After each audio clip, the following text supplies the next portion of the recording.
పిలుచుచున్నది ప్రతి వారిని వినుమా విశ్వసించుమా.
మహాగణుడా స్తోత్రం,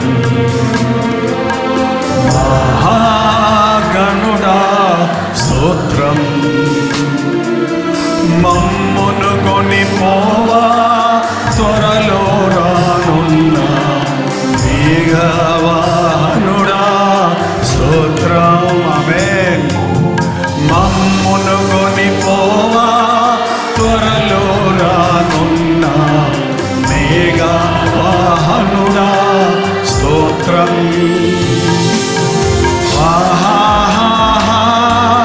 హల్లెలూయా, హల్లెలూయా, హల్లెలూయా, హల్లెలూయా, హల్లెలూయా, హల్లెలూయా, హల్లెలూయా. ఆమేన్. అత్యున్నత సింహాసనముపై ఆసీనుడమైన నా దేవా, అత్యంత ప్రేమా స్వరూపివి నీవే, ఆరాధింతును నిన్నే. అత్యంత ప్రేమా స్వరూపివి నీవే, ఆరాధింతును నిన్నే. అందరూ ఆహా, హల్లెలూయా, ఆహా, హల్లెలూయా, ఆహా, హల్లెలూయా. ఆమేన్. ఆశ్చర్యకరుడా స్తోత్రం, ఆలోచనకర్త స్తోత్రం. బలమైన దేవా, నిత్యుడవగు తండ్రి, సమాధాన అధిపతి స్తోత్రం. ఆమేన్. బలమైన దేవా, నిత్యుడవగు తండ్రి, సమాధాన అధిపతి స్తోత్రం. అందరూ ఆహా, హల్లెలూయా. అందరూ పడాలి, పైన ఉన్నోళ్ళు, కింద ఉన్నోళ్ళు, పిల్లలు, పెద్దలు, వృద్ధులు అందరూ ఆహా, హల్లెలూయా, ఆహా, హల్లెలూయా, ఆహా, హల్లెలూయా, ఆహా, హల్లెలూయా, ఆహా, హల్లెలూయా. ఆమేన్. మృత్యుంజయుడా స్తోత్రం, మహాగణుడా స్తోత్రం. మృత్యుంజయుడా స్తోత్రం, మహాగణుడా, మహాగణుడా స్తోత్రం. మమ్మును కొనిపోవా, మమ్మును కొనిపోవా త్వరలో రానున్న వేగవాహనుడా స్తోత్రం. హల్లెలూయా. మమ్మును కొనిపోవా త్వరలో రానున్న వేగవాహనుడా స్తోత్రం.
ప్రేమ స్వరూపివి నీవే, ఆరాధింతును నిన్నే. ఆహా అందరూ పాడాలి. ఆహా హల్లెలూయా అందరూ అందరూ. ఆహా హల్లెలూయా ఆమేన్. కృపా సత్య సంపూర్ణుడ స్తోత్రం పడదాం. కృపతో రక్షించితివే స్తోత్రం. కృపా సత్య సంపూర్ణుడా, కృపా సత్య సంపూర్ణుడ స్తోత్రం. కృపతో రక్షించితివే, కృపతో రక్షించితివే స్తోత్రం. నీ రక్తమిచ్చి విమోచించినావే నా రక్షణ కర్త స్తోత్రం. నీ రక్తమిచ్చి విమోచించినావే నా రక్షణ కర్త స్తోత్రం. చివరిసారిగా అందరు చేతులెత్తి హల్లెలూయా హల్లెలూయా హల్లెలూయా హల్లెలూయా హల్లెలూయా హల్లెలూయా హల్లెలూయా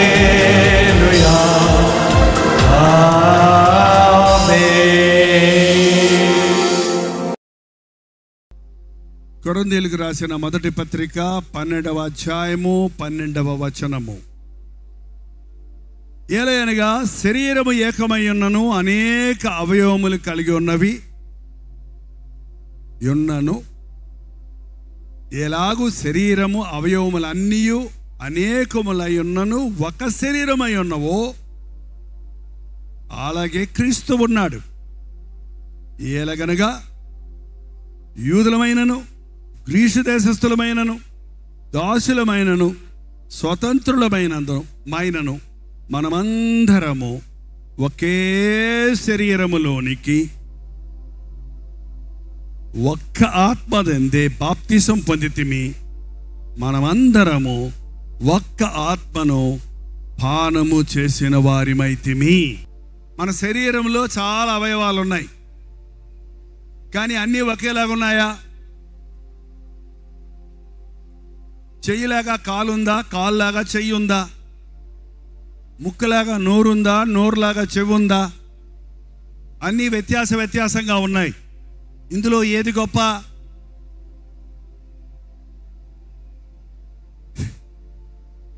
ఏది గొప్ప అండి? ఏదో ఒకటి ఇస్తాడంట దేవుడు. నోరు కావాలా, కాళ్ళు కావాలా కోరుకో. కళ్ళు కావాలా, చెవులు కావాలో కోరుకో. వాళ్ళని వికలాంగులు అంటున్నారు, ఇప్పుడు ఫిజికల్లీ ఛాలెంజ్డ్ పీపుల్ అంటున్నారు. కానీ ఒక సంపూర్ణమైన శరీరంలో వ్యత్యాసమైన అవయవాలు ఉన్నా ఇవన్నీ ఒకే శరీరానికి చెందినవి. ఇవన్నీ వర్కింగ్ టుగెదర్, అన్నీ కలిసి పనిచేస్తున్నాయి. నువ్వు నడుస్తున్నప్పుడు కాళ్ళకు ముళ్ళు గుచ్చుకుంటే, ఇప్పుడు ఎక్కడ గుచ్చుకుంటే ఇలాంటి బూట్లు వేసుకొని నడిచేవాళ్ళకి, కానీ ఆ రోజుల్లో రబ్బర్ చెప్పులు వేసుకొని నడిచేవాళ్ళు. స్కూల్కి వెళ్ళాలంటే ఆ రబ్బర్ చెప్పులో నుంచి దూరి కాళ్ళలో గుచ్చుకునేది. గుచ్చుకోగానే అబ్బా అంటది నోరు, కళ్ళు గబక్కను వంగి చూస్తుంది, నడుం బెండ్ అవుద్ది, చెయ్యి లాగుద్ది. ఇవన్నీ ఎలా జరుగుతున్నాయి? కాలుగులు గుచ్చుకుంటే నన్నేం చేయమంటావు నడుమంటదా? కాలు గుచ్చుకుంటే నేను ఎందుకు తీయాలని చెయ్యి అంటదా? కాలుగు నొప్పి అయితే ఎందుకు నోరు అరుతావు నువ్వు నోరు మూసుకుంటుందా? అన్నీ కలిసి పనిచేస్తాయి. యేసుక్రీస్తు సంఘాన్ని ఇలా ఉండాలని కోరుతున్నాడు. విశ్వాసులందరికీ పంచిచ్చాడు పరిశుద్ధాత్మ యొక్క వరాలను. ప్రతి వారు వారికి ఇచ్చిన వరాలన్నిటినీ కలిపి క్రీస్తును మహిమపరిచినప్పుడు సంపూర్ణమవుతాం. వారు యూదులవనివ్వండి, ఒక జాతి వారికి కాదు, ఒక భాష వారికి కాదు. గ్రీసు దేశస్తులు అవనివ్వండి, దాసులు అవనివ్వండి, స్వతంత్రులు అవనివ్వండి, పేదవారు అవనివ్వండి, ధనవంతులు అవనివ్వండి, విద్యావంతులు అవనివ్వండి, విద్యాహీనులు అవనివ్వండి, పురుషులు అవనివ్వండి, స్త్రీలు అవనివ్వండి, క్రీస్తు రక్తములో కడగబడిన వారందరూ క్రీస్తు శరీరములో భాగములుగా ఉన్నాం. మనమందరము కలిసి మన కొరకు ప్రాణమిచ్చిన ప్రభువును మహిమపరచాలని దేవుడు తన ఆత్మతో మనల్ని అభిషేకించి వివిధమైన తలాంతులను వివిధమైన రీతులుగా దేవుడు మనకి ఇచ్చి ఉన్నాడు. అక్కడే చూడండి 28వ వచనములో 27 నుంచి చదువుతున్నాను. అటువలే మీరు క్రీస్తు యొక్క శరీరం అయ్యుండి వేరు వేరు అవయవములుగా ఉన్నారు.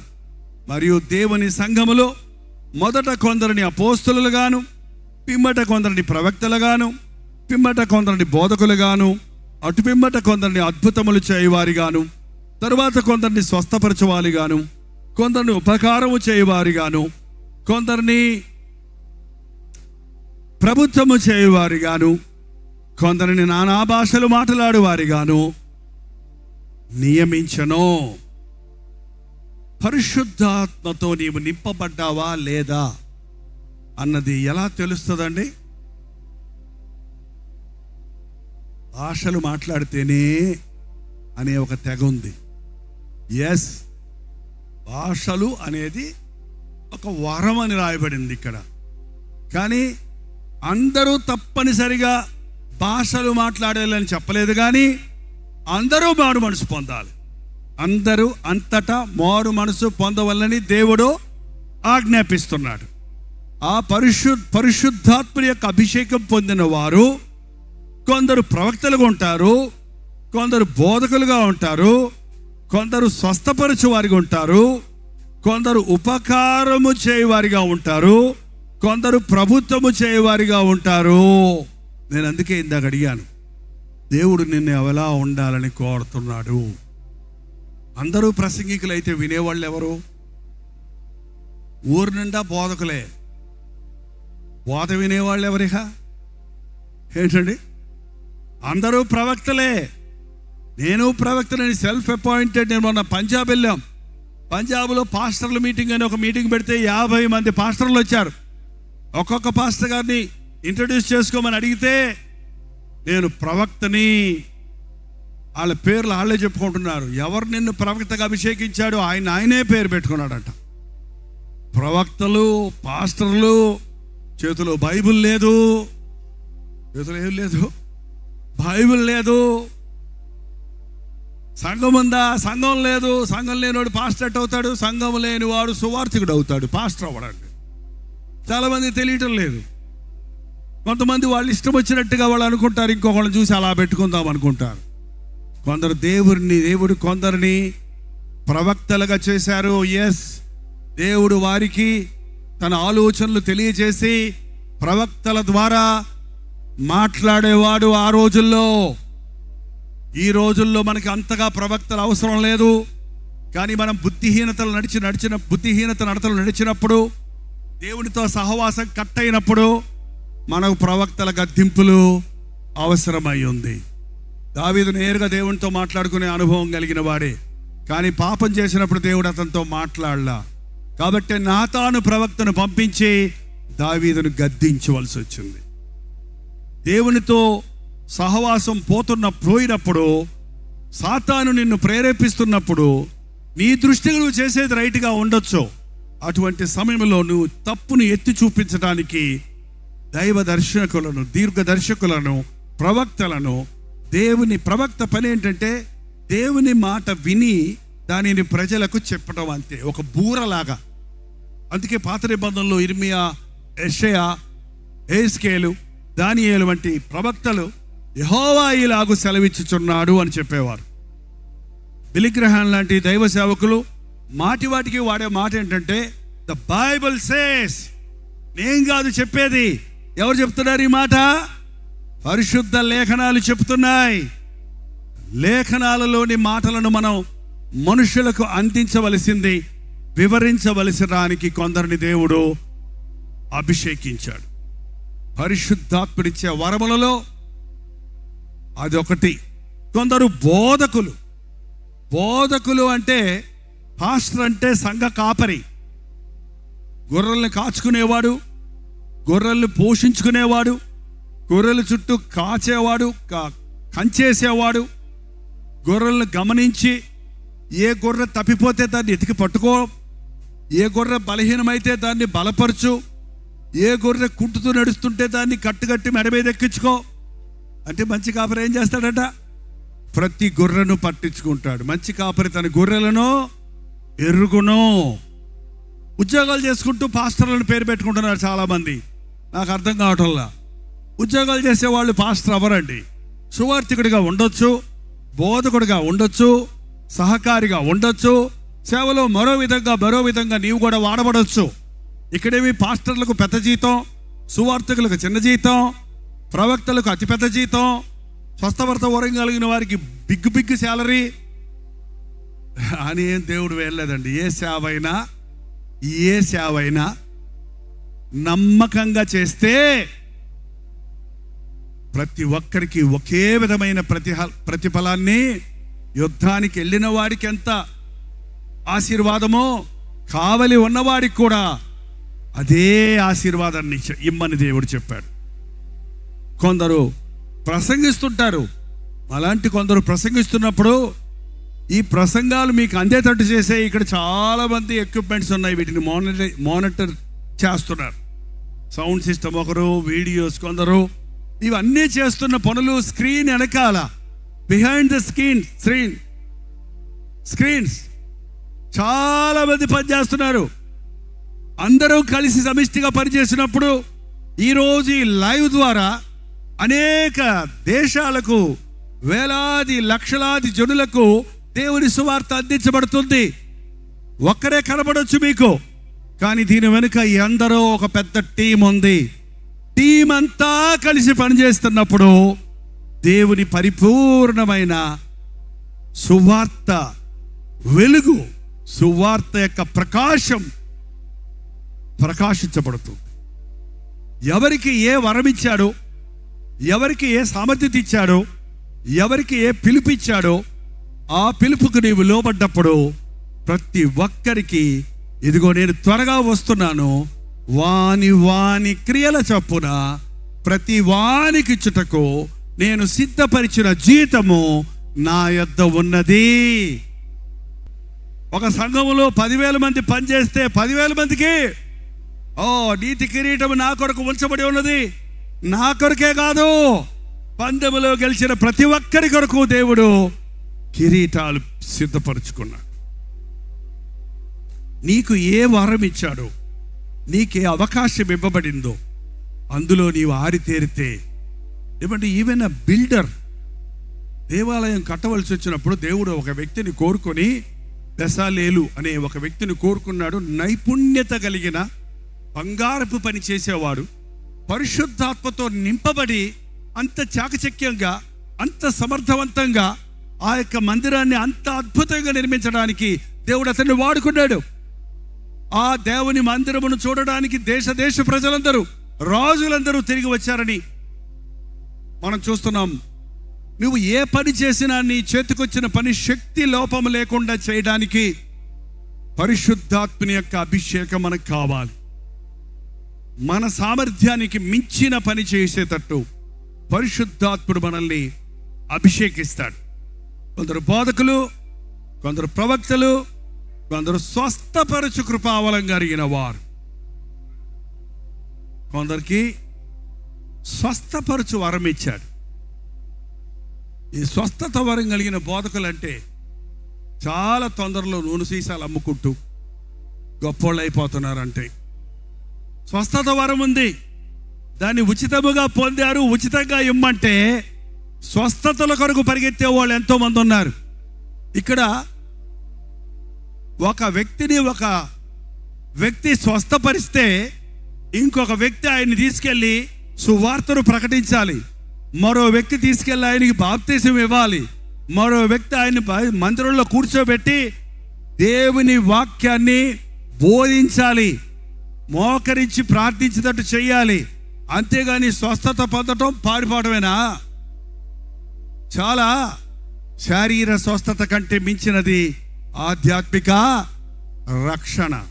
కాబట్టి కొందరిని స్వస్థత వరం ఇచ్చాడు, కొందరికి బోధించే వరం ఇచ్చాడు, కొందరిని ప్రవక్తలుగా చేశాడు, కొందరిని ఇంకో మాట ఉంది అక్కడ, ఉపకారాలు చేసేవాడిగా.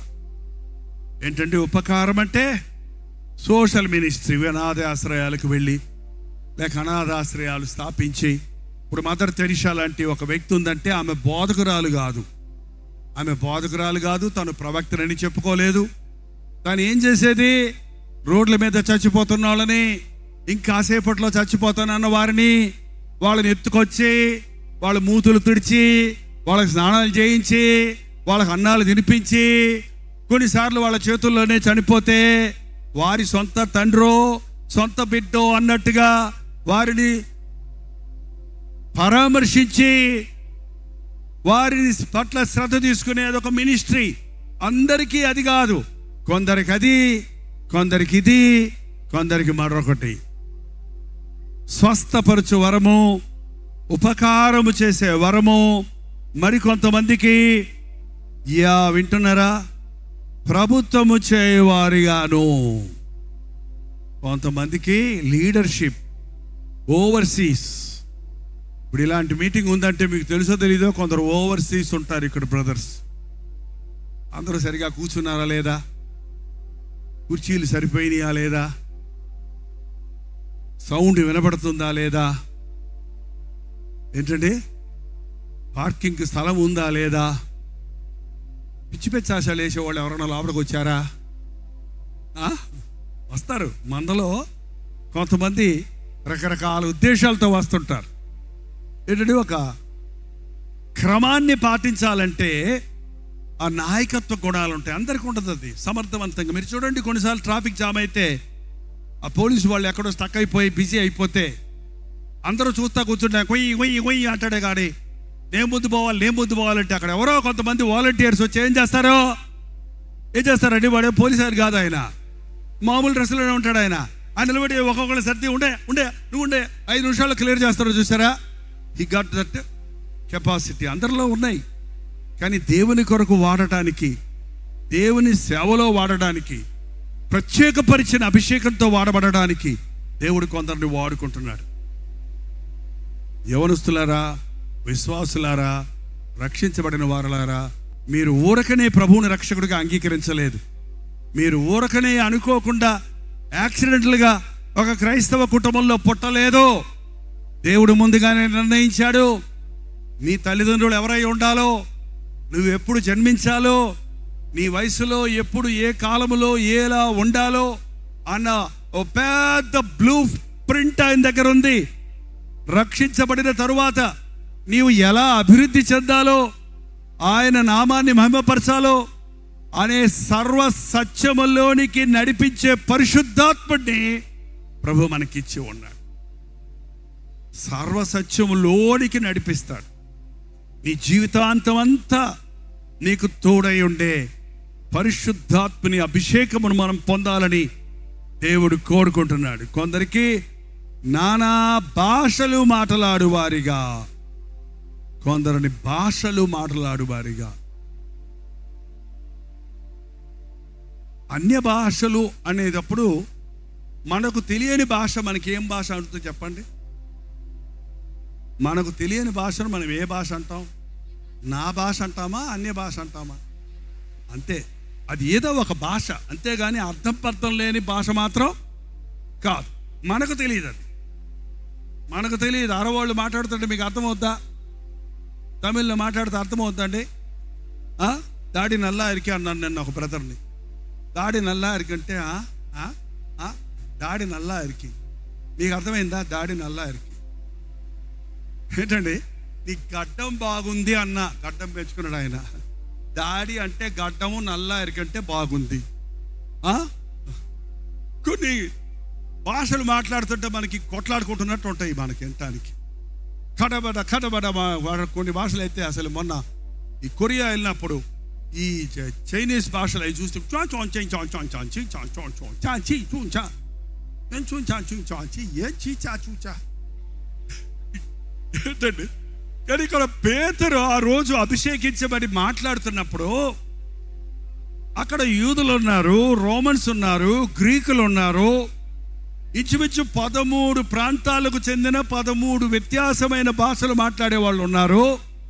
కానీ దేవుని ఆత్మతో అభిషేకించబడి వాక్శక్తి అనుగ్రహించబడి అన్య భాషలలో పేతురు మాట్లాడుతున్నప్పుడు, అతని అపోస్తలులు మాట్లాడుతున్నప్పుడు అక్కడ అన్ని భాషల వాళ్ళు ఉన్నారు. వాళ్ళకి వింత ఏంటంటే వీరందరూ మామా భాషలలో దేవుని కార్యాలను వివరిస్తున్నారే. వీళ్ళు గలిలీయులు కదా, వీళ్ళు జాలర్లు కదా, వీళ్ళు యాస భాష మాట్లాడేవారు కదా, వీరికి పాండిత్యం ఎలా వచ్చింది, వీరు ఇన్ని భాషలలో మాట్లాడుతున్నారు, నా భాషలో మాట్లాడుతున్నాడే అని. రోమన్ అంటే నా భాషలో నాకు అర్థమవుతుందని, గ్రీకుడు అంటే నా భాష నాకు అర్థమవుతుందని, హీబ్రూ భాష వాళ్ళు అంటుంటే వాళ్ళ ఒక్క భాషలోనే మాట్లాడుతున్నారు. కానీ అందరికీ వారి వారి భాషలలో అర్థమయ్యేటట్టు పరిశుద్ధాత్ముడు అభిషేకించాడు. అది నిజమైన వరం. ఆయన ఆత్మతో అభిషేకించబడ్డప్పుడు మనం మాట్లాడే మాట యొక్క అర్థం, వాటి భావం, వాటి శక్తిని మనం గుర్తించగలుగుతాం. పరిశుద్ధాత్ముడు తన శక్తినిచ్చినప్పుడు మన భాష సరిగా ఉంటుందండి. మన భాషను బట్టే మనకు విలువిస్తారు మనుషులు. మన మాటలను బట్టే మనం ఎవరమో తెలిసిపోద్ది మనుషులకి. నువ్వు ఎంత నీట్గా డ్రెస్ చేసుకో, నువ్వు టై కట్టి, నువ్వు సూట్ వేసి, నువ్వు అన్నీ సూపర్ డ్రెస్ చేసుకొని, కొత్త రకం హెయిర్ స్టైల్ పెట్టుకొని, నువ్వు మౌనంగా ఉన్నంతసేపు అబ్బో అంటారు అందరూ. నోరిప్పే యాందే అన్నావు అనుకో,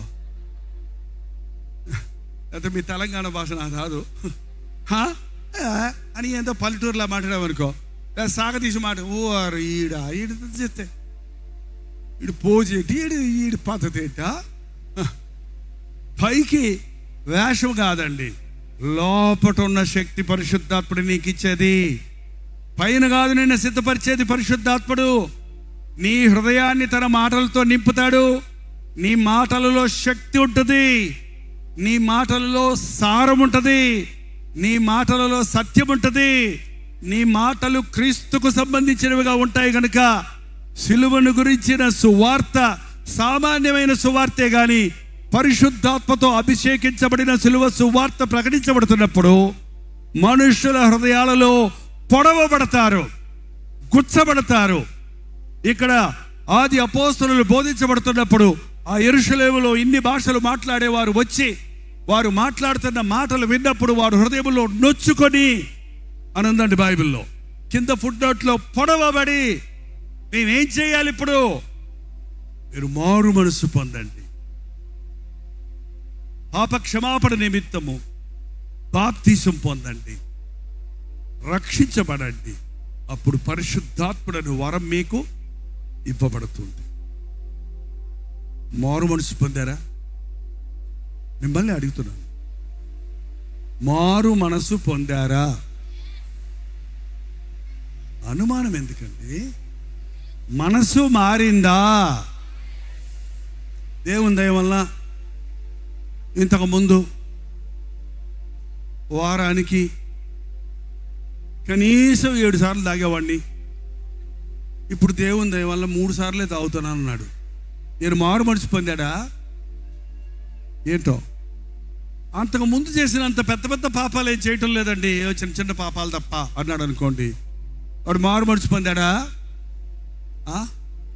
అబ్బే గుళ్ళో మాత్రం నేను మందిరాడికి వస్తే మాత్రం అబ్బా నేను అస్సలు ఈ బూతు మాటలు ఎప్పుడు మాట్లాడండి. అసలు నేను నా బాడీ లాంగ్వేజ్ కానీ, నేను కూర్చునే విధానం కానీ నేను ఎంత జాగ్రత్తగా ఉంటానంటే నిజమైన భక్తుల్లాగానే ఉంటానండి. గేట్ దాటితే నేను ఎట్టుంటానో నాకే తెలియదండి. మారు మనసు పొందావా? మారు మనసు పొందినోడు ఇక్కడున్నా అక్కడున్నా ఎక్కడున్నా ఎలా ఉంటాడండి? ఎవడైనా నువ్వు క్రీస్తు యేసునందున్న ఎడలా నూతన సృష్టి, పాతవి గతించెను, కొన్ని కొత్తవాయన, సమస్తమును క్రొత్తవాయను. నీ మనోవాక్య కర్మల యందు, నీ మనస్సులో, నీ మాటలో, నీ ప్రవర్తనలో, నీ ఆశలు, నీ కోరికలు అన్నీ మారిపోతాయి. అది నిజమైన క్రైస్తవ్యం. మొట్టమొదట ప్రభు చేసిన బోధది, పరలోక రాజ్యము సమీపించుచున్నది, మారు మనసు పొందండి. నికోదేము అనే బోధకుడు, ధర్మశాస్త్రాన్ని ఎరిగినవాడు, నేను నిత్యరాజ్యానికి, పరలోక రాజ్యానికి వెళ్ళాలంటే ఏం చేయాలంటే నువ్వు తిరిగి జన్మించాలి అంటే ఆ ముసలానికి అర్థం కాలేదు. ముసలివాడైన నేను మళ్ళీ నా తల్లి గర్భంలోకి వెళ్ళి పుట్టబట్టావా అంటే అది కాదయ్యా, శరీరం మూలంగా పుట్టింది శరీరము, ఆత్మ మూలంగా జన్మించింది ఆత్మ ఉన్నది. శరీరం మళ్ళీ పుట్టక్కర్లేదండి, నీ ఆత్మలో నీవు తిరిగి జన్మించాలి. నూతన హృదయం నీకు ఇచ్చదను, నూతన స్వభావం నీకు ఇచ్చదను. నీ రాతి గుండెని తీసివేసి నేను నీకు మాంసపు గుండెని ఇచ్చదను ప్రభు చెప్పాడు.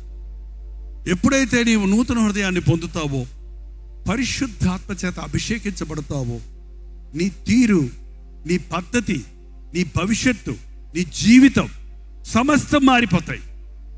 ఆత్మ అభిషేకంతో వివసించేవారు అనేకులకు ఆశీర్వాదకరంగా, సవాలుకరంగా జీవించగలుగుతారు. వారి జీవితాల్లో జయ జీవితాలు ఉంటాయి. పాపానికి లొంగరు, లోకాశలకు లొంగరు, సాతానుకు బెదరరు. దేవుని సాక్షులుగా మరణానికైనా మరణించడానికైనా సిద్ధమని ఆనాడు ఆది అపోస్తులందరూ ఆత్మాభిషేకం పొందిన వారు హతసాక్షులు అవ్వడానికి సిద్ధమయ్యారే గాని ఆనాటి రాజులకు భయపడి సువార్తను ఆపలేదు, వారి ప్రతిమలకు మొక్కలేదు. ఇవాళ నీ క్రైస్తవ్యం ఎలా ఉంది? జారిపోతున్నానండి, పడిపోతున్నానండి, ఒకరోజు ఒకలా ఉంటున్నాను, కొన్ని రోజులు బాగా ప్రార్థిస్తున్నా, కొన్ని రోజులు ప్రార్థన రావటం లేదు, కొన్నిసార్లు పాపాన్ని జయిస్తున్నా, అప్పుడప్పుడు పాపంలో పడిపోతున్నా అనే తత్తరపాటు జీవితం మీకు ఉందంటే ఇంకా ఆత్మతో మీరు అభిషేకించబడలేదు. పరిశుద్ధాత్మతో నింపబడిన వ్యక్తి బలహీనతలన్నీ బలముగా మారతాయి. పిరికితనం పోయి ధైర్యవంతులయ్యారు. భాషా ప్రవీణులు కాకపోయినా పాండిత్యముతో సత్య సువార్తను శక్తివంతంగా అందించగలిగారు ఆది అపోస్తలులు. ఈరోజు కూడా దేవుని చేత అభిషేకించబడిన ఒక వ్యక్తి ద్వారా పరిశుద్ధాత్మని కార్యాలు భూలోకంలో ఎంత గంభీరంగా జరుగుతున్నవంటే, చార్లెస్ ఫిన్నీ అనే ఒక భక్తుడు ఉండేవాడు. ఆయన లా స్టూడెంట్గా ఉన్నప్పుడు ఆ లా బుక్స్తో పాటు బైబిల్ కూడా, లా చట్టం అనేది బైబిల్లో నుంచి తీసుకున్నారండి ప్రపంచంలో అందరూ. 10 ఆజ్ఞలే చట్టానికి మూలం. మీరు కూడా గమనించండి, కావాలంటే ఏ చట్టమైనా అక్కడ ఉన్న మాటలతో ఉన్న సారాన్నే మార్చి రాశారు. సో లా బుక్స్ చదువుతున్నప్పుడు బైబిల్ కూడా చదువుతుంటే ఆ లా బుక్స్ కంటే కూడా బైబిల్ చదువుతున్నప్పటికీ ఒక క్యూరియాసిటీ వచ్చింది, ఆసక్తిగా చదివేవాడు. కానీ బైబిల్ చదువుతున్నప్పుడు ఎవరైనా వస్తే, ఎవరైనా చూస్తే బైబిల్ చదువుతున్నవే అని కించపరుస్తాడు అనుకొని ఆ లా బుక్స్ బైబిల్ మీదకి తోసేసుకొని తన భక్తిని బయట పెట్టకుండా రహస్య భక్తుడిగా ఉండేవాడట. నన్ను మనుషుల ముందు ఒప్పుకోవడానికి సిగ్గుపడే వారి విషయమై నేను తండ్రి ఎదుట సిగ్గుపడతానన్నాడు ప్రభు. నాలో ఉన్న ఈ పిరికితనం తీసేయి అని ఒకరోజు ఆరు బయటకు వెళ్ళి ఒక చెట్లు ఉన్న ఒక గార్డెన్లోనికి ఒంటరిగా వెళ్ళి అక్కడ ప్రభు నీ ఆత్మతో నన్ను అభిషేకించని ప్రార్థిస్తున్నప్పుడు మోకాళ్ళూడి ప్రార్థిస్తుండగా అకస్మాత్తుగా ఒక గొప్ప శక్తి, గొప్ప వెలుగు తనను ఆవరించినట్లు ఆ అనుభూతిని పొంది కళ్ళు మిరబిట్లు కొనేటువంటి ప్రకాశాన్ని తన చుట్టూ చూడటం, అక్కడున్న ఆకుపచ్చ గ్రీన్ లీవ్స్ అన్ని గోల్డెన్ లీవ్స్గా మెరవటం, ఒక ప్రత్యేకమైన అనుభూతిని పొంది ఆత్మతో అభిషేకించబడి బిగ్గరగా ఇలా ప్రార్థించాడంట. ఇప్పుడు లోకమంతా వచ్చి నన్ను చూచినా, లోకమంతా నన్ను ఎగతాళి చేసినా నేను నా మోకాళ్ళ మీద నుండి లేవను, నా పరిశుద్ధ గ్రంథాన్ని విడువను అని దేవునితో ఒక నిబంధన చేసుకున్నాడు. ఆ రోజు నుండి ఆయన వాక్యం ప్రకటిస్తుంటే మనుషులు కుప్పలు కుప్పలుగా, గుంపులు గుంపులుగా చేరటం, పాప పశ్చాత్తాపంతో కిందపడి దొరలటం, మీటింగ్కి వచ్చిన ప్రతి తాగుబోతూ మారటం, ప్రతి వ్యభిచారి పశ్చాత్తాపడి రక్షించబడటం, ప్రతి పాపి పరిశుద్ధపరచబడటం, వేలాది ఆత్మలు రక్షించబడటం జరిగింది. అంతకుముందు కూడా సేవ చేశాడు, కానీ అభిషేకించబడిన తర్వాత అద్భుతమైన పరిచర్య జరిగింది. ఒకరోజు ట్రైన్లో వెళ్తుంటే చాలా మంది తిని తాగి డ్యాన్స్ చేస్తున్నారంట. ఆ ట్రైన్ కిటికీలో నుంచి చూస్తున్నారు. ఒక కోయ జాతి లేక కొండ జాతుల వాళ్ళు, ఏదో ఒక ట్రైబల్ పీపుల్, అసభ్యంగా వాళ్ళు తాగుతూ గంతులు వేస్తుంటే అలా కిటికీలో నుంచి చూసి, అయ్యా ప్రభువా వీరిని కనికరించు, వీరు నిజదేవుడు ఎరక్క తమకు తాము నాశనాన్ని కలుగు చేసుకుంటున్నారు, వీరిని దర్శించు అని చిన్న ప్రార్థన చేశాడంట. అంతే, రైలు వెళ్ళిపోయింది. చేసిన ప్రార్థన నేరుగా పోయి ఆ గుంపుకు తగిలింది. ఆ గుంపు డాన్సులన్నీ ఆపి అక్కడికక్కడే మోకాళ్ళ మీద పడి యేసు నామములో ప్రార్థించి ఆ పాళమంతా మారిపోయి క్రీస్తు సాక్షులైపోయారు. పరిశుద్ధాత్మని శక్తి కార్యాలు ఈ అంచెదినాల్లో మనం చూడలేకపోతున్నామండి. ఏదో పెద్ద స్ట్రగుల్ అవుతున్నావు ఒక మనిషిని ప్రభు దగ్గర నడిపించడానికి. నిన్ను నీవు మార్చుకోవడానికి ముప్పు తిప్పలు పడుతున్నావే కానీ పరిశుద్ధాత్మ నన్ను అభిషేకించు, నన్ను మార్చు, నా బలహీనతల నుంచి నన్ను విడిపించని నీవు మోకరించి ప్రార్థించగలిగితే జయ జీవితాన్ని చూడగలుగుతావు. ఆ ఫిని అనే భక్తుడు అన్నాడు, నా జీవితంలో నేను మాట్లాడిన ప్రతి వ్యక్తి రక్షించబడ్డాడు. ఎంత గొప్ప సాక్ష్యం! నేను ఎవరెవరితో మాట్లాడానో వాళ్ళందరూ కూడా, బస్సులో మాట్లాడినా, బస్టాండ్లో మాట్లాడినా, ఉద్యోగంలో మాట్లాడినా, వీధిలో మాట్లాడినా, ఎక్కడికి వెళ్ళి ఎవరితో 4 పలుకులు పలికిన ఆ పలుకుల సారం ఎంత శక్తివంతంగా ఉందంటే వారి హృదయాల్లో పరిశుద్ధాత్మ కార్యాలు జరిగించింది. ఈ అంచె దినాలలో దేవుడు అలాంటి కార్యాలు నీ ద్వారా, నా ద్వారా, మన ద్వారా జరిగించాలని ప్రభు కోరుకుంటున్నాడు.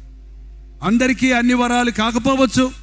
ఒకవేళ మీలో నుండి ప్రవక్తలు లేవాలని కోరుకుంటున్నాడేమో, మీలో నుండి బోధకులు లేవాలని కోరుకుంటున్నాడేమో, మీలో నుండి గాయకులు లేవాలని కోరుకుంటున్నాడేమో, మీలో నుండి వాయిద్యాలు వాయించే వారిని రావాలని కోరుకుంటున్నాడేమో, మీలో నుండి టెక్నికల్గా ఇలాంటి పనుల్లో సహకరించే వారిగా ఉండాలని కోరుతున్నాడేమో, అడ్మినిస్ట్రేషన్ చేయడానికి, దేవుని రాజ్య కార్యాలు చక్కబెట్టడానికి ఒక వ్యక్తిగా మిమ్మల్ని కోరుకుంటున్నాడేమో, ఒక మేనేజ్ చేయడానికి, నడిపించడానికి, నాయకత్వంగా ఉండడానికి, ఓవర్సియర్గా ఉండడానికి కోరుకుంటున్నాడేమో, ఎవరికి ఎలాంటి అభిషేకం ఇచ్చాడో, ఎవరికి ఎలాంటి వరాలు ఇచ్చాడో, ఎవరి కొరకు ఎలాంటి ఏర్పాట్లు కలిగి ఉన్నాడో, ఒకరిని ఒక విధంగా మరొకరిని మరో విధంగా వాడి అందరము కలిసి దేవుని రాజ్యాన్ని కట్టాలని, అందరము యేసుక్రీస్తు నామంలోనే రక్షించబడ్డాం,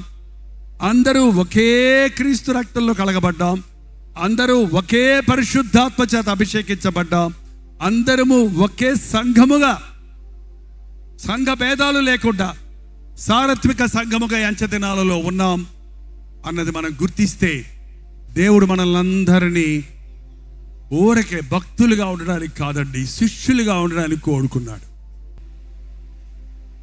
నన్ను ఎందుకు కోరుకున్నావు, నన్ను ఎందుకు రక్షించావు అని అడగండి.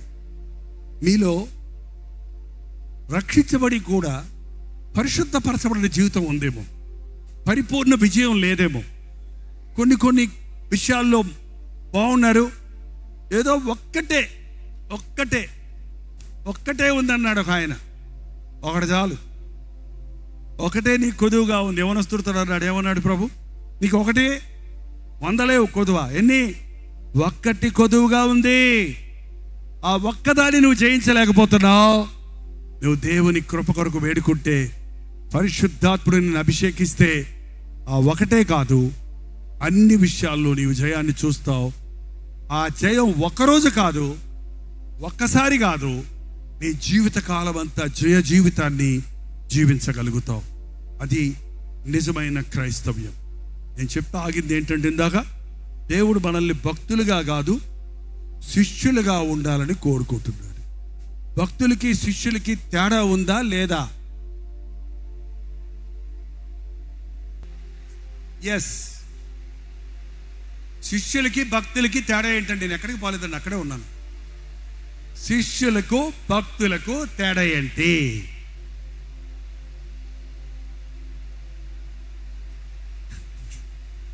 అరే భక్తులు చూడలేదండి.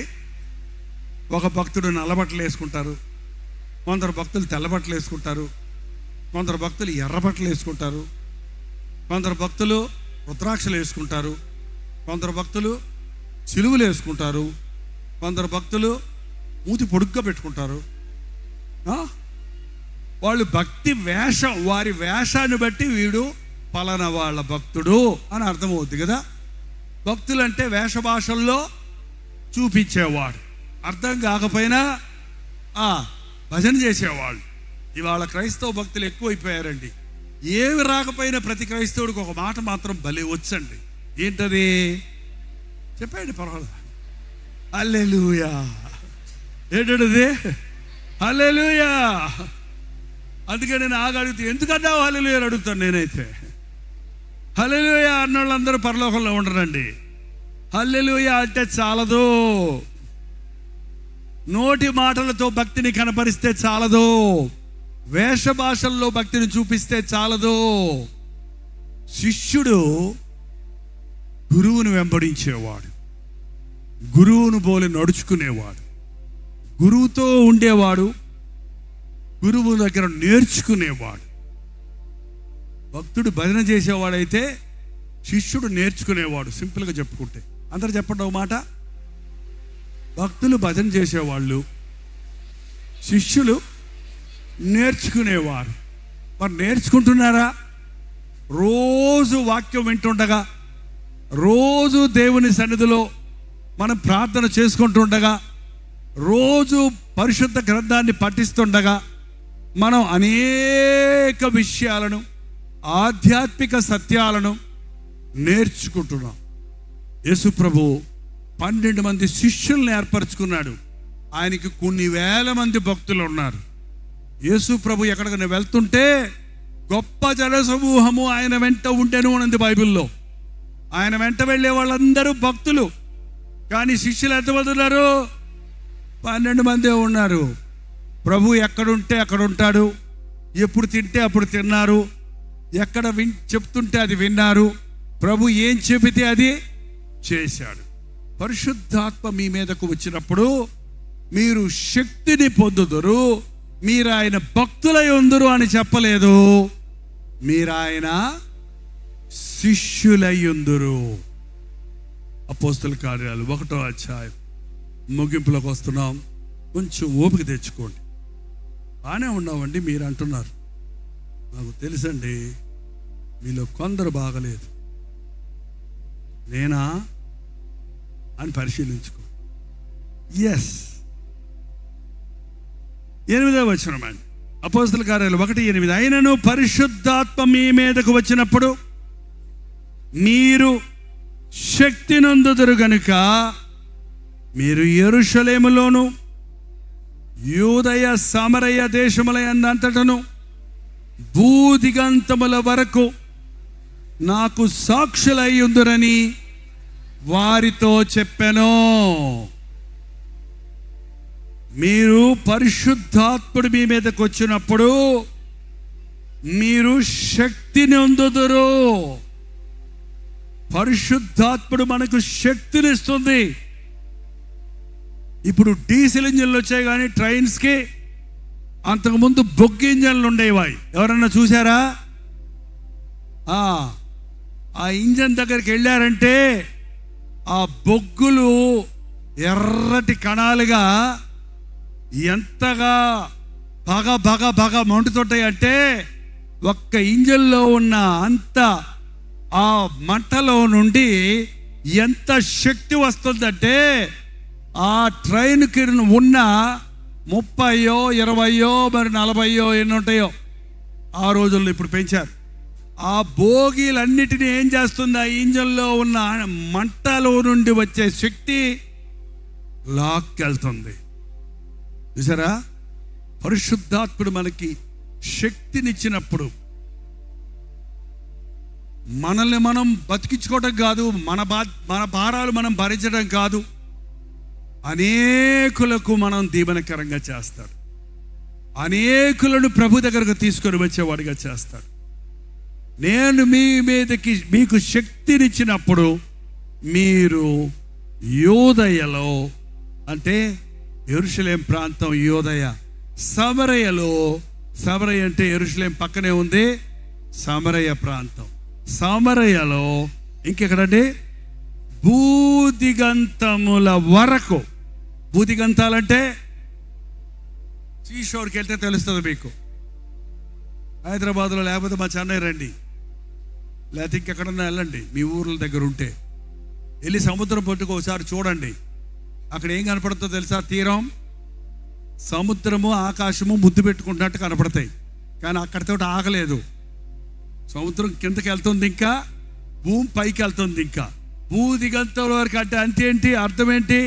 Across the globe, across the globe, ప్రపంచమంతటా భూదిగంతముల వరకు. ఆ పక్కనున్న పాశ్చాత్య దేశాల కొరకు, ఈ పక్కనున్న ఈస్టర్న్ కంట్రీస్ వరకు, అన్ని జాతుల వారికి, అన్ని భాషల వారికి, అంత ప్రతి జనమునకు, ప్రతి జాతి వారికి మీరు సాక్షులై ఉంటారు. ఏమైనా అలాంటి ఆశ ఉందా మీకు? దేవా, నన్ను నీ సాక్షిగా నిలబెట్టు, ముందిక్కడ నిలబెట్టు.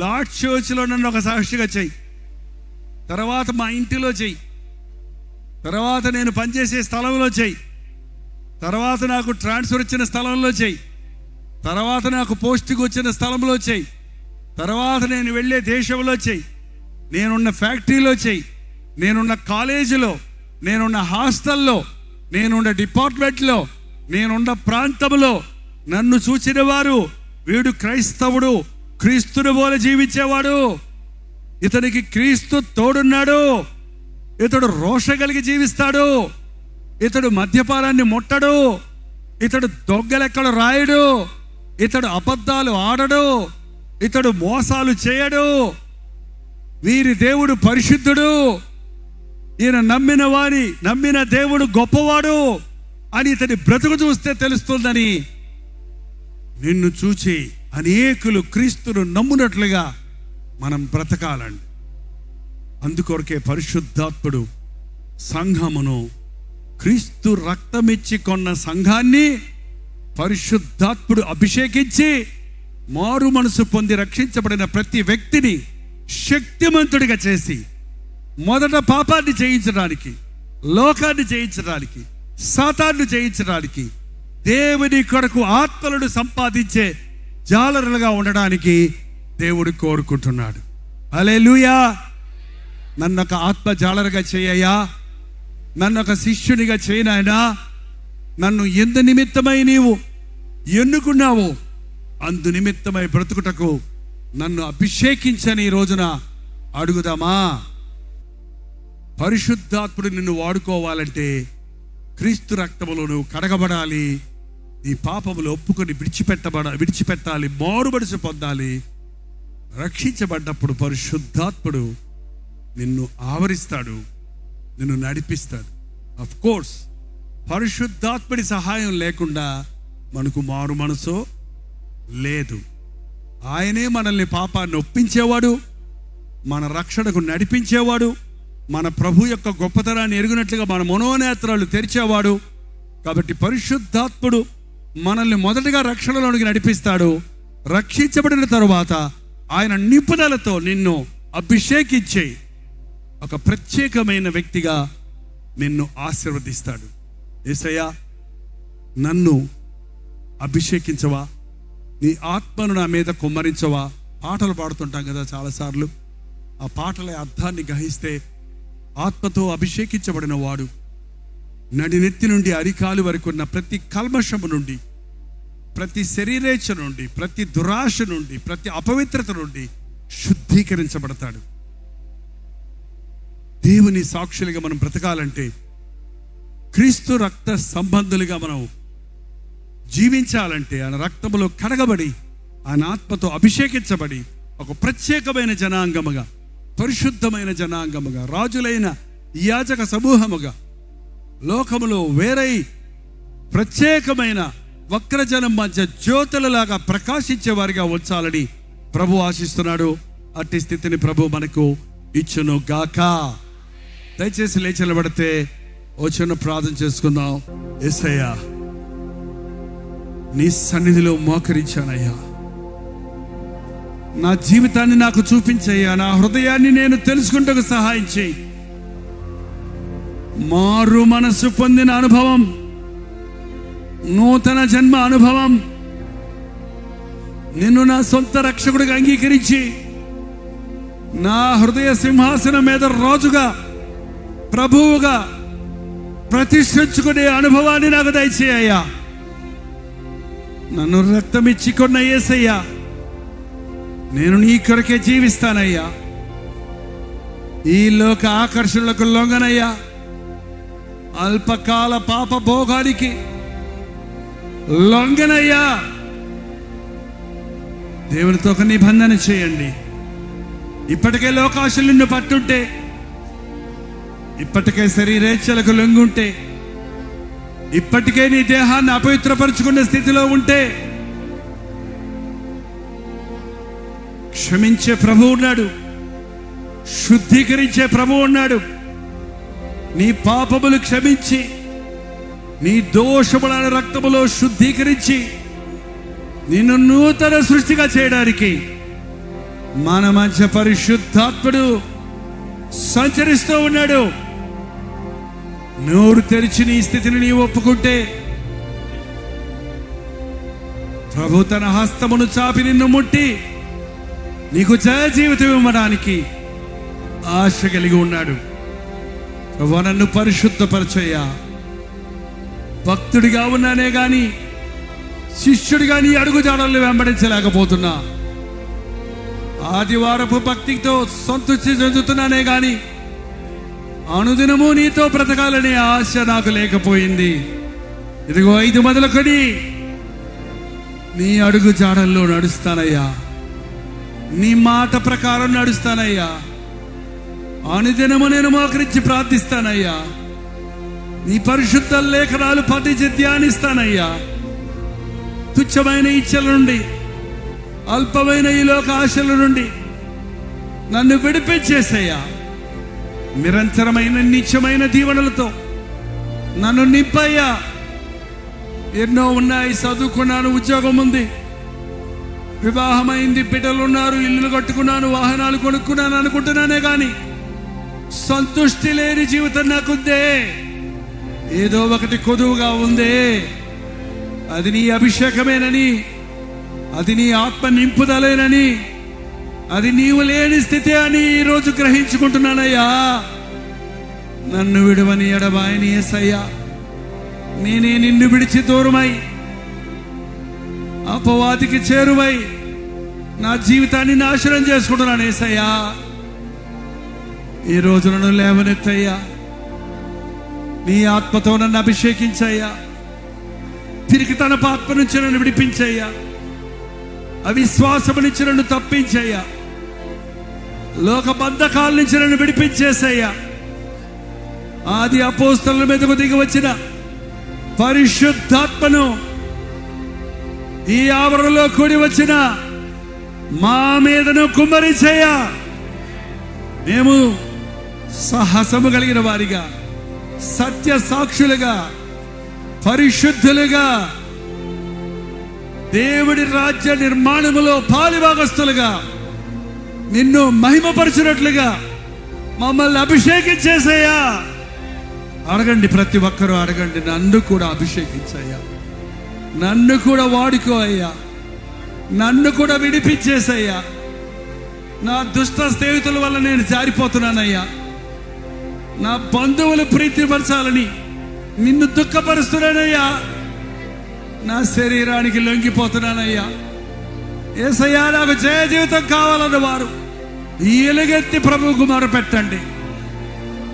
శక్తినిచ్చువాడు ఆయన, జయమిచ్చువాడు ఆయన, యుద్ధం ఆయనదే. నీవు దిగులు పడక్కర్లా, భయపడకు, దిగులు పడకు. నేను నీ చేయబట్టుకొని లేవనెత్తుతాను, నా మార్గంలో నిన్ను నడిపిస్తానని ఈ రాత్రి ప్రభు మనతో చెప్తున్నాడు. నీ మనసులో ఉన్న బాధ ఆయనకి తెలుసు. నీ జీవితంలో ఉన్న పోరాటాలు ఆయనకి తెలుసు. నువ్వు బతకాలని ఉంది కానీ బతకలేకపోతున్నావు. నువ్వు క్రీస్తు కొరకు ఏదో చేయాలని ఉంది కానీ చేయలేకపోతున్నావు. అది ఎరిగిన ప్రభువు నిన్ను బలపరచడానికి తన ఆత్మను కుమరిస్తున్నాడు ఈ రాత్రి.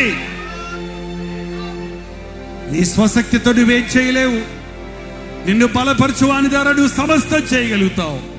నన్ను బలపరిచయ్యా, నన్ను అభిషేకించయ్యా, నన్ను లేవనెత్తేసయ్యా.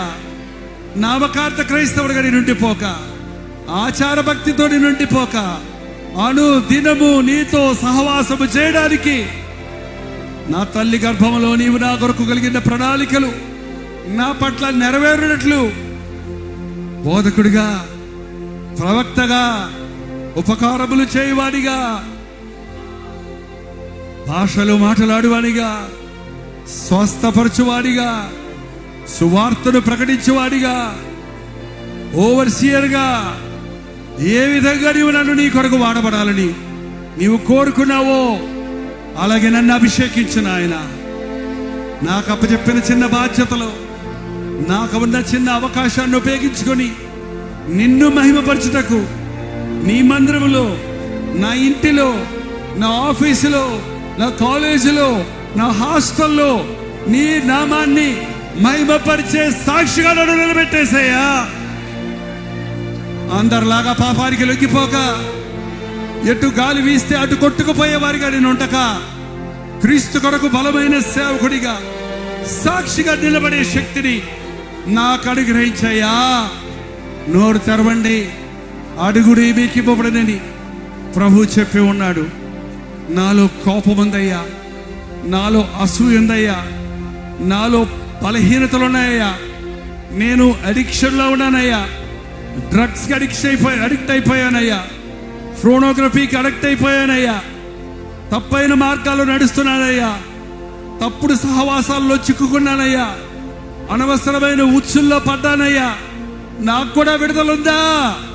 ఉంది, ఉంది, ఉంది. నాకు అసాధ్యమైంది ఏది లేదన్న ప్రభు. నువ్వు ఏ స్థితికి గజారిపోయినా, ఏ స్థితిలో ఇరక్కపోయినా, ఎటువంటి సమస్యల్లో చిక్కుకుపోయినా, ఈ రోజు నీవు నమ్మితే అద్భుతం నీ పట్ల జరిగించడానికి ప్రభు సిద్ధంగా ఉన్నాడు. చెప్పు ఆయనకి, ఇదయ్యా నా బాధ, ఇదయ్యా నా చిక్కు, ఇది ప్రభువా నా సమస్య, నాకు విడుదల కావాలేసయ్యా.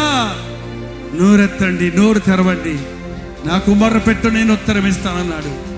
ఒక్క నిమిషం నోరు తెరిచి దేవుడితో చెప్పండి, నీ కోసం బ్రతుకుతానయ్యా, నీ కోసమే బ్రతుకుతానేసయ్యా. లోకం కోసం బతికింది చాలయ్యా. సరదాల్లో బతికాననుకున్నాను, ఏమీ లేదని తెలుసుకున్నానయ్యా.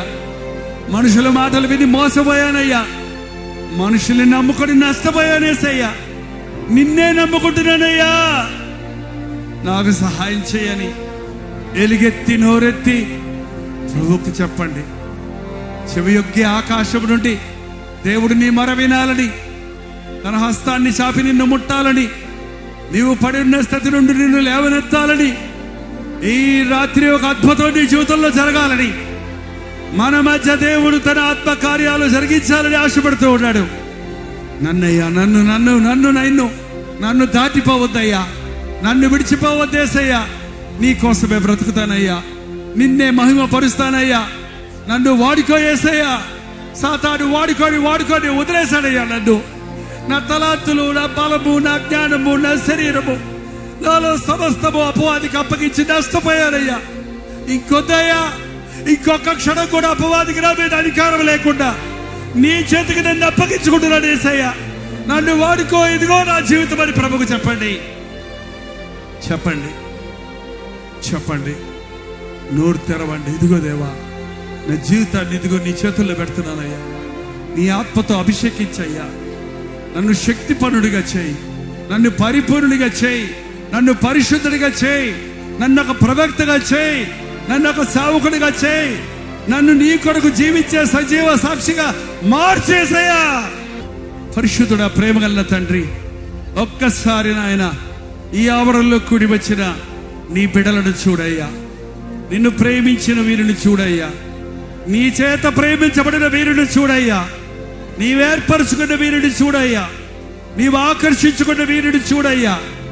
ఎవరి జీవితంలో ఏ పోరాటం ఉందో, ఎవరి జీవితంలో ఏ సమస్య ఉందో, ఎవరి హృదయంలో ఎటువంటి కల్మషం ఉందో బాగా ఎరిగిన ప్రభువా, పరిశుద్ధాత్మతో మమ్మల్ని అభిషేకించి మమ్మల్ని పరిపూర్ణులుగా చేయయ్యా, పరిశుద్ధులుగా చేయయ్యా. మా ఆలోచనలన్నీ వదిలిపెట్టి నీ ఆలోచనలతో మేము నింపబడినట్లుగా, మా తలంపులు విడిచి నీ తలంపులు నెరిగి నడుచుకున్నట్లుగా ఒక్కొక్కరిని ఈ రాత్రి అభిషేకించుమని ఆయన. ఈ ఆవరణలో కూడి వచ్చి నిన్ను ఆరాధించుకుంటున్న ప్రతి ఒక్కరూ పరిశుద్ధాత్మ చేత అభిషేకించబడిన వారై నీ ప్రణాళికలో వాడబడినట్లుగా, నీ సాక్షులుగా భూతిగంతముల వరకు విస్తరించినట్లుగా నీ ఆత్మను మా మీద కుమ్మరించుము నాయన. ఇంకా ఎవరైనా సాతాను కట్లలో ఉంటే, బంధకాలలో ఉంటే ఈ రాత్రి నజరేయుడైన యేసుక్రీస్తు నామములో విడుదల చేయుచున్నాము తండ్రి. నేను నా దేవుని సొత్తు, సాతానుకు నా మీదకి అధికారం లేదు. పరిశుద్ధాత్ముడు నాకు తోడున్నాడు. నేను జయ జీవితం జీవిస్తానన్న విశ్వాసముతో తిరిగి వెళ్ళుటకు, అంతవరకు నమ్మకంగా జీవించుటకు, దినదినము నీ ఆత్మతో అభిషేకించబడుతూ సర్వసత్యములోనికి నడిపించబడుతూ నీ ప్రణాళికలన్నీ నెరవేరుస్తూ భూదిగంతముల వరకు నీ సాక్షులుగా ఉండుటకు మా ఒక్కొక్కరికి నీ సహాయము చేయమని లైవ్ లో వీక్షిస్తున్న వారిని కూడా నీ ఆత్మతో అభిషేకించి నడిపించమని యేసు క్రీస్తు నామములో అడుగుచున్నాము తండ్రి. ఆమేన్.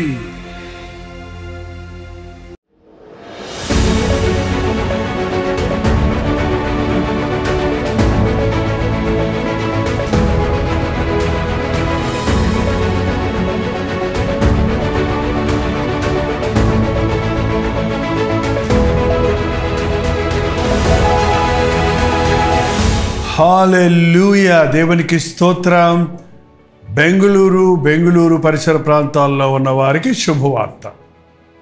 ప్రతిరోజు కల్వరి ప్రతిధ్వని సోషల్ మీడియా ద్వారా దేవుని వాక్యం వింటున్న వారికి, కల్వరి దర్శనం టీవీ ప్రోగ్రామ్స్ ఆలకిస్తున్న వారికి, కల్వరి ప్రేమధార పాఠకుల కొరకు ప్రత్యేకమైన 1 డే గెట్ టుగెదర్ను బెంగళూరులో ఈ నెల ఫిబ్రవరి 15వ తారీఖున మధ్యాహ్నం 2 గంటల నుంచి 5 గంటల వరకు, 6 గంటల నుంచి 10 గంటల వరకు 2 సెషన్స్గా ఏర్పాటు చేస్తున్నాం.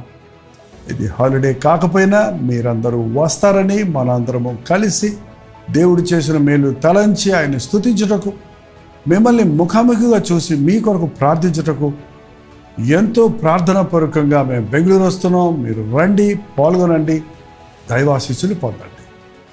చిరునామా గమనించండి. గుండూరావు ఆడిటోరియం నియర్ మంత్రి మాల్, శేషాద్రిపురం, బెంగళూరు.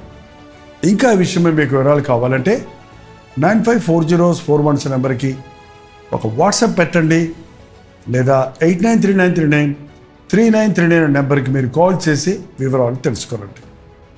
గుర్తుపెట్టుకోండి, ఫిబ్రవరి 15వ తారీఖున మధ్యాహ్నం 2 గంటల నుంచి 5 గంటల వరకు, 6 గంటల నుంచి 10 గంటల వరకు బెంగళూరులోని గుండూరావు స్టేడియంలో 1 డే గెట్ టుగెదర్ను మీ కొరకు ఏర్పాటు చేస్తున్నాం.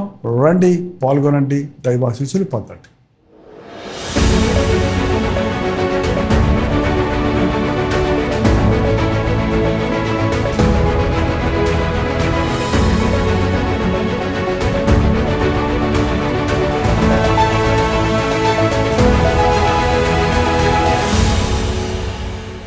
దాని స్తోత్రం. మీరు విన్న వర్తమానం మీకు ఆశీర్వాదకరంగా ఉంటే, మీ ప్రార్థన అవసరతల భారాలు ఉంటే 954041 నెంబర్కి ఇప్పుడే ఒక టెక్స్ట్ లేక వాయిస్ మెసేజ్ ద్వారా వాట్సాప్ పంపించండి. మీ వాట్సాప్లన్నీ పరిశీలించి మేము ప్రార్థిస్తున్నాం. ప్రభు అద్భుతంగా మనకు జవాబులు ఇస్తున్నాం. మీరు ఇతర దేశాల్లో ఉంటే 91001008 నెంబర్కి మీ ప్రార్థన అవసరతలు పంపించండి. ఉచితమైతే రేపు ఉదయం 7 గంటలకు అనుదిన ధ్యానంలో మళ్ళీ కలుసుకుందాం. అంతవరకు దేవుడి మహాకృప మీకు తోడేడు గాక.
సువార్త ధ్వని